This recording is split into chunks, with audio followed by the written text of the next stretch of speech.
नमस्कार विद्यार्थी मित्र हो, नवनाथ खेत्री या यूट्यूब चॅनलवरती तुमचं सर्वांचं स्वागत आहे. आज आपण ह्या व्हिडिओमध्ये बघणार आहोत आदिवासी विकास विभाग भरती 2024 संभाव्य प्रश्नपत्रिका का 4 घेतलेले आहे. चौकीदार या पदासाठी काही प्रश्न व उत्तर पाहणार आहोत. मित्र हो, अशाच नवनवीन व्हिडिओसाठी नवनाथ खेत्री या यूट्यूब चॅनलला सबस्क्राईब करा, लाईक करा, शेअर करा आणि कमेंट करायला विसरू नका. चला तर पहा, व्हिडिओला सुरुवात करू. चला बघा, पहिला प्रश्न बघा. भारतीय राज्यघटनेतील मूलभूत हक्क कोणत्या देशाकडून घेण्यात आलेले आहेत? भारतीय राज्यघटनेतील मूलभूत हक्क कोणत्या देशाकडून घेण्यात आलेले आहेत? तर भारतीय राज्यघटनेतील मूलभूत हक्क कोणत्या देशाकडून घेण्यात आलेले आहेत? अमेरिका या देशाकडून भारतीय राज्यघटनेतील मूलभूत हक्क जे आहेत ते अमेरिका या देशाकडून घेण्यात आलेले आहेत. त्यानंतर आहे न्यायालयीन पुनर्विलोकन ही संकल्पना कोणत्या देशातून घेतलेली आहे? न्यायालयीन पुनर्विलोकन ही संकल्पना कोणत्या देशाकडून घेतलेली आहे? तर अमेरिका या देशाकडून आपण न्यायालयीन पुनर्विलोकन ही संकल्पना अमेरिका या देशाकडून घेण्यात आलेली आपल्याला दिसून येते. कायद्याचे अधिराज्य ही संकल्पना कोणत्या देशाकडून घेण्यात आलेली आहे? कायद्याचे अधिराज्य ही संकल्पना कोणत्या देशाकडून घेण्यात आलेली आहे? तर इंग्लंड या देशाकडून कायद्याची अधिराज्य ही संकल्पना घेण्यात आलेली आपल्याला या ठिकाणी दिसून येतं. यानंतरचा प्रश्न आहे राज्याची मार्गदर्शक तत्वे. राज्याची मार्गदर्शक तत्वे कोणत्या देशाकडून घेतली आहे? तर राज्याची मार्गदर्शक तत्वे कोणत्या देशाकडून घेतलेली आहे? तर आयर्लंड या देशाकडून भारतीय राज्यघटनेमध्ये असणाऱ्या राज्याची मार्गदर्शक तत्वे ही आयर्लंड या देशाकडून घेण्यात आलेली आहेत. आयर्लंड या देशाकडून घेण्यात आलेली आहे. भारतीय राज्यघटनेतील संघ राज्य पद्धती कोणत्या देशाकडून घेतलेली आहे? तर संघ राज्य पद्धती कोणत्या देशाकडून घेतलेली आहे? तर कॅनडा या देशाकडून भारतीय राज्यघटनेतील संघ राज्य पद्धती ही जी काय आहे ही कॅनडा या देशाकडून घेण्यात आलेली आहे आपल्याला दिसून येतं. कॅनडा या देशाकडून घेण्यात आलेली आहे. त्यानंतर आहे शेष अधिकार कोणत्या देशाकडून घेतले आहे? तर शेष अधिकार हे कोणत्या देशाकडून घेतलेले आहे? तर कॅनडा या देशाकडून आपल्याला शेष अधिकार जे काही मिळालेले आहेत ते आपल्याला कॅनडा या देशाकडून घेण्यात आलेले आपल्याला दिसून येत होतं. सामूहिक जबाबदारी ही संकल्पना कोणत्या देशाकडून घेतलेली आहे? तर सामूहिक जबाबदारी ही संकल्पना कोणत्या देशातून घेतलेली आहे? तर इंग्लंड या देशाकडून आपण सामूहिक जबाबदारी ही संकल्पना इंग्लंड या देशाकडून घेतलेली आहे किंवा स्वीकारलेली आपण स्वीकारलेली आहे. त्यानंतर आहे लोकसभेचे सभापती पद ही संकल्पना कोणत्या देशाकडून घेतलेली आहे? तर इंग्लंड या देशाकडून लोकसभेचे सभापती ही संकल्पना घेतलेली आपल्याला दिसून येते. लोकसभेचे सभापती ही संकल्पना जी आहे ही इंग्लंड या देशाकडून घेण्यात आलेली आहे किंवा स्वीकारण्यात आलेली आहे. यानंतर आहे संसदेच्या दोन्ही सभागृहांचे संयुक्त अधिवेशन ही संकल्पना कोणत्या देशाकडून घेतलेली आहे? तर संसदेच्या दोन्ही सभागृहाचे संयुक्त अधिवेशन ही संकल्पना कोणत्या देशाकडून घेतलेली आहे? तर ऑस्ट्रेलिया या देशाकडून आपण संसदेच्या दोन्ही सभागृहाचे संयुक्त अधिवेशन बोलवण्याचे किंवा स्वीकारण्याचे आपल्याला घेतलेलं दिसून येतात. ऑस्ट्रेलिया या देशाकडून घेतलेले आहे.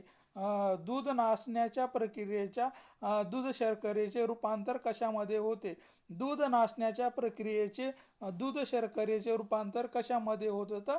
लॅक्टिक ॲसिड यामध्ये आपल्याला होताना दिसून येते. दूध नासण्याच्या प्रक्रियेला दुग्धात शर्करेचे रूपांतर आपल्याला लॅक्टिक ॲसिड या प्रक्रियेमुळे होताना या ठिकाणी दिसून येते. यानंतर आहे किल्लारीचा भूकंप कोणत्या वर्षी झाला?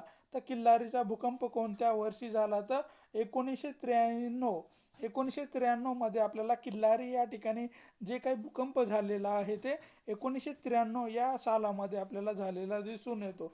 रबराच्या झाडापासून चीक काढण्याच्या प्रक्रियेला काय म्हणतात? तर रबराच्या झाडापासून चीक काढण्याच्या प्रक्रियेला काय म्हटल्या जातं? तर त्याला टॅपिंग टॅपिंग असं म्हटलं जातं. रबराच्या झाडापासून चीक काढण्याच्या प्रक्रियेला टॅपिंग असं म्हटले जाते. बलवंतराय मेहता समितीने कोणती शिफारस केलेली आहे? तर बलवंतराय मेहता समितीने कोणती शिफारस केलेली आहे? तर लोकशाहीच्या विकेंद्रीकरणाची शिफारस आपल्याला बलवंतराय मेहता समितीने केलेली आपल्याला या ठिकाणी दिसून येते. लोकशाहीच्या विकेंद्रीकरणाची संकल्पना किंवा शिफारस ही आपल्याला बलवंतराय मेहता समितीने केलेली या ठिकाणी दिसून येते. यानंतर आहे जागतिक पर्यावरण दिन. जागतिक पर्यावरण दिन कधी साजरा केला जातो? तर 5 जून हा जागतिक पर्यावरण दिन म्हणून साजरा केला जातो. जागतिक पर्यावरण दिन हा 5 जून या दिवशी जागतिक पर्यावरण दिन आपल्याला साजरा केला जातो. बोरलॉग पुरस्कार कोणत्या क्षेत्राशी संबंधित आहे? तर बोरलॉग हा पुरस्कार कोणत्या क्षेत्राशी संबंधित आहे? तर कृषी या क्षेत्राशी संबंधित आपल्याला असलेला दिसून येतो. बोरलॉग हा पुरस्कार आपल्याला कृषी या क्षेत्राशी संबंधित असलेला दिसून येतो. बोरलॉग होय. त्यानंतर आहे जिम कार्बेट राष्ट्रीय उद्यान कोठे आहे? तर जिम कार्बेट राष्ट्रीय उद्यान कोठे आहे? तर नैनिताल या ठिकाणी आपल्याला जिम कार्बेट राष्ट्रीय उद्यान हे नैनिताल या ठिकाणी असलेलं आपल्याला सांगता येईल. त्यानंतर आहे वायुदल, नौदल आणि सैन्य दलाचे प्रमुख अधिकारी नेमण्याचा अधिकार कोणाला आहे? तर वायुदल, नौदल आणि सैन्याचे प्रमुख अधिकारी नेमण्याचा अधिकार कोणाला आहे? तर राष्ट्रपती यांना हे अधिकार देण्यात आलेला आहे की वायुदल असन, नौदल असन आणि सैनिकाचे प्रमुख अधिकारी यांना नेमण्याची जबाबदारी ही राष्ट्रपती यांच्यावर सोपवण्यात आलेली आपल्याला दिसून येते. त्यानंतर आहे राष्ट्रपतीचा उत्कृष्ट सल्लागार कोण आहे? तर राष्ट्रपतीचा उत्कृष्ट सल्लागार कोण आहे? तर पंतप्रधान हे राष्ट्रपतीचा उत्कृष्ट सल्लागार म्हणून काम करत असतात. पंतप्रधान हे राष्ट्रपतीचा उत्कृष्ट सल्लागार म्हणून काम करत असतात. भारूड व गवळण यासाठी प्रसिद्ध संत कोणते आहेत? तर भारूड व गवळण यासाठी प्रसिद्ध संत कोणते आहेत? संत एकनाथ महाराज. संत एकनाथ महाराज हे भारूड व गवळण यासाठी प्रसिद्ध आपल्याला असलेले या ठिकाणी सांगता येतील. गवळण व भारूड यासाठी प्रसिद्ध संत कोण आहेत? तर संत एकनाथ महाराज हे आपल्याला असलेले दिसून येतात. नारायण श्रीपद राजहंस. नारायण श्रीपद राजहंस यांना कोणत्या टोपण नावाने ओळखले जाते?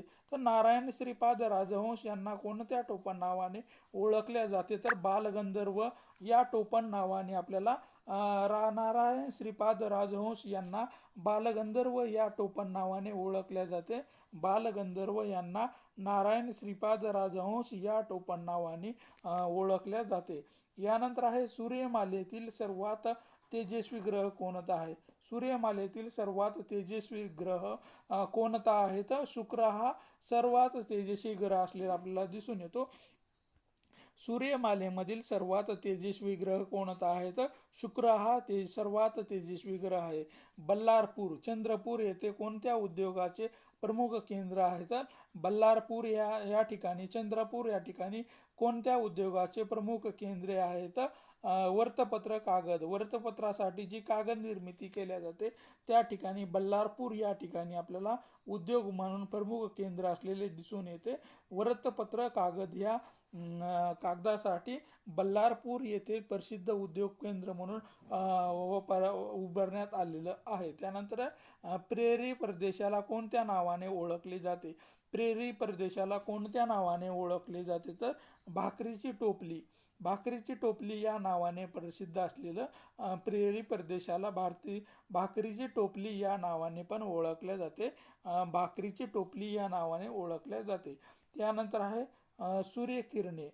सूर्यकिरणे पृथ्वीवर पोहोचण्यास किती वेळ लागतो? सूर्यकिरणे पृथ्वीवर पोहोचण्यास किती वेळ लागतो? तर 8 मिनिटे 20 सेकंद लागतात.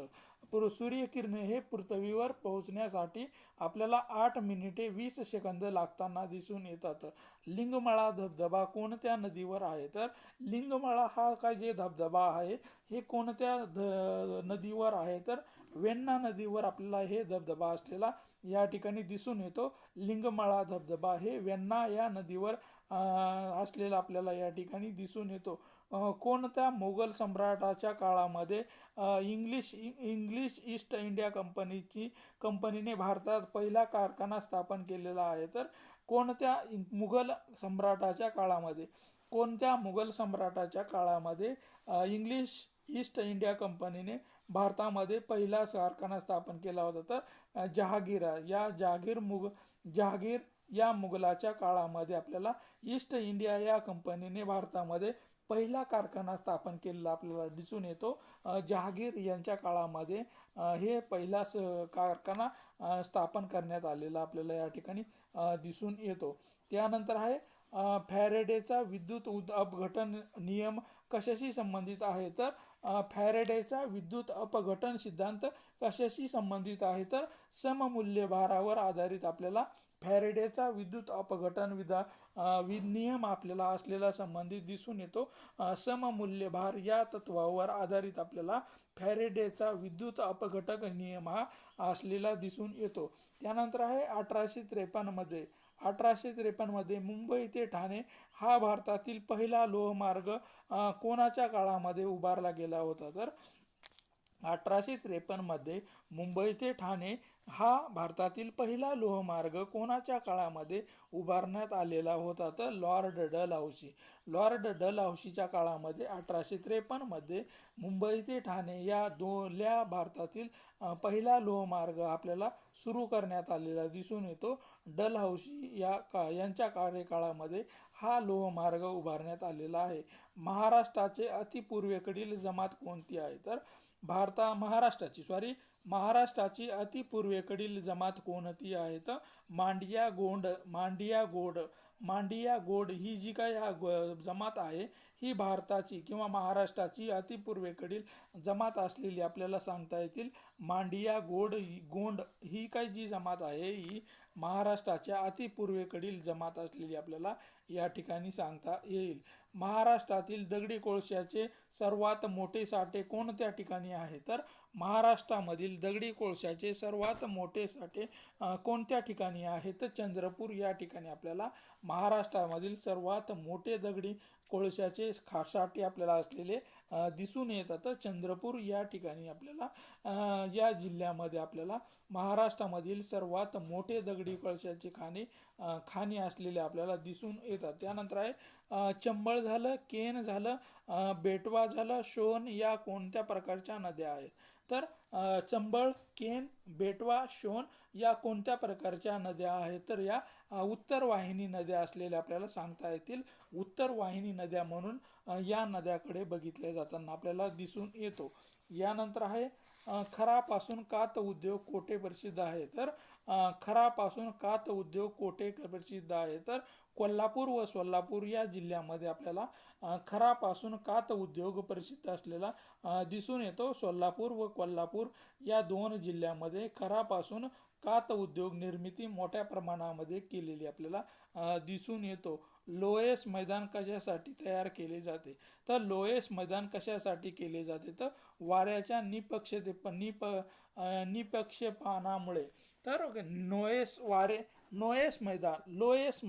लोएस मैदान कशासाठी तयार केले जाते? तर वाऱ्याच्या निपक्षपानामुळे हे तयार केलेले जाते किंवा तयार होताना आपल्याला दिसून येते. वाऱ्याच्या निपक्षपानामुळे हे तयार होताना दिसून येते. अंबरनाथ हे कोणत्या उद्योगासाठी ओळखले जाते?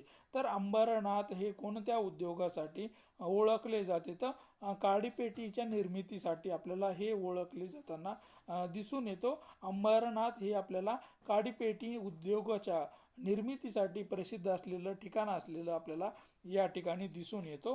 काडीपेटी उद्योगासाठी आहे. यानंतर आहे प्रोफेसर एम.एस. स्वामीनाथन पुरस्कार 2024-25 कोणाला प्रदान करण्यात आलेला आहे? तर प्रोफेसर एम.एस. स्वामीनाथन पुरस्कार 2024-25 कोणाला प्रदान करण्यात आलेला आहे? तर डॉक्टर श्रीनिवासराव यांना 2024-25 स्वामीनाथन पुरस्कार देण्यात आलेला आपल्याला दिसून येते. भारताचे हरित क्रांतीचे जनक म्हणून कोणाला ओळखले जाते? भारताचे हरित क्रांतीचे जनक म्हणून कोणाला ओळखले जाते? तर डॉक्टर एम.एस. स्वामीनाथन यांना भारतीय हरित क्रांतीचे जनक म्हणून ओळखले जाते. भारतीय हरित क्रांतीचे जनक हे डॉक्टर एम.एस. स्वामीनाथन हे आपल्याला असलेले या ठिकाणी सांगता येईल.